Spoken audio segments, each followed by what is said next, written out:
샬롬 6월 2일 목요일입니다.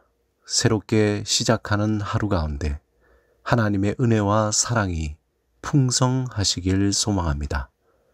이 시간 시편 말씀을 읽고 묵상하며 우리 하나님 앞에서 침묵으로 기도드리겠습니다. 시편 127편 1절에서 2절. 여호와께서 집을 세우지 아니하시면 세우는 자의 수고가 헛되며 여호와께서 성을 지키지 아니하시면 파수꾼의 깨어 있음이 헛되도다. 너희가 일찍이 일어나고 늦게 누우며 수고의 떡을 먹음이 헛되도다. 그러므로 여호와께서 그의 사랑하시는 자에게는 잠을 주시는 도다.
오늘 하나님이 우리에게 주시는 말씀은 요한복음 4장 34절에서 36절입니다.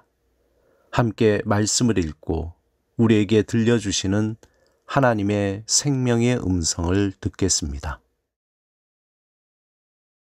예수께서 이르시되 나의 양식은 나를 보내신 이의 뜻을 행하며 그의 일을 온전히 이루는 이것이니라. 너희는 넉 달이 지나야 추수할 때가 이르겠다 하지 아니하느냐. 그러나 나는 너희에게 이르노니 너희 눈을 들어 밭을 보라. 희어져 추수하게 되었도다.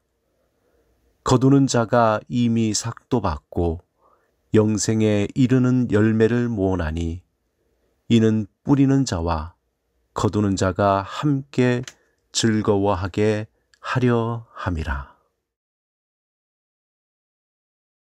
우리에겐 하루 24시간, 1년 365일의 시간이 주어집니다. 하지만 이것은 우리의 소유가 아닌 하나님께서 우리에게 맡겨주신 것입니다. 그러므로 우리는 시간의 청직이라고 말할 수 있습니다. 그리스도 안에서 새로운 피조물로서 새로운 삶을 사는 그리스도인들에게 이 시간은 나의 뜻을 이루기 위한 도구가 아닙니다. 하나님의 뜻을 이루어 드리기 위한 기회임을 기억해야 합니다.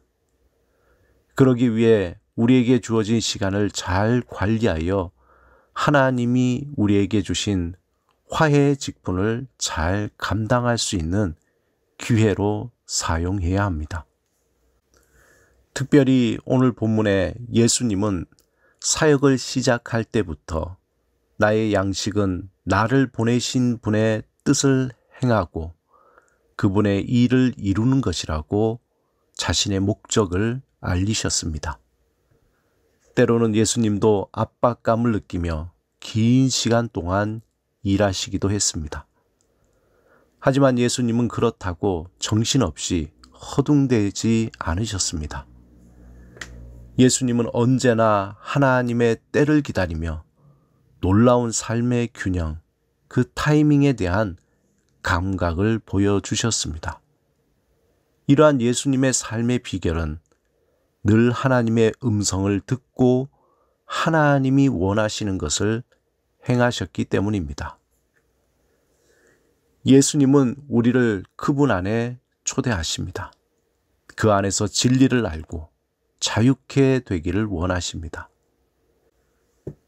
예수님은 우리가 분주함이 아닌 하나님의 말씀에 귀를 기울이며 하나님의 뜻을 알고 행함으로 우리에게 우선순위가 무엇인지 그것을 알고 그 우선순위를 따라 살아갈 때 성공적인 삶을 살아갈 수 있다고 말씀합니다. 사랑하는 여러분, 우리가 성령 안에서 열매 맺는 삶을 살기 위해서는 하나님이 주신 시간에 먼저 겸손해야 합니다. 시간이 우리의 것이 아니라 하나님께 속해 있음을 기억해야 합니다. 또한 하나님이 주신 시간을 정성껏 성실하게 살아가도록 힘을 써야 합니다. 그러기 위해서는 먼저 하루의 시작을 하나님과 함께 시작하며 하루를 마칠 때도 하나님 앞에서 우리의 삶을 정리해야 합니다. 하루의 시작과 마침을 하나님과 함께 할 때 우리에게 영적인 유익뿐만 아니라 실제적으로 우리 삶에 풍성한 열매를 맺게 될 것입니다. 오늘 하루도 하나님과 동행하며 하나님의 뜻을 따라 살기 위해 힘쓰시기 바랍니다. 하나님의 신비로운 은혜가 여러분 가운데 내려지게 될 것입니다. 함께 기도드리겠습니다. 주님, 우리의 모든 삶을 주님께 맡깁니다. 오직 주의 뜻을 분별하며 주의 뜻이 우리 삶에 이루어지기를 사모하며 오늘을 살게 하소서. 예수 그리스도 이름으로 기도드립니다. 아멘.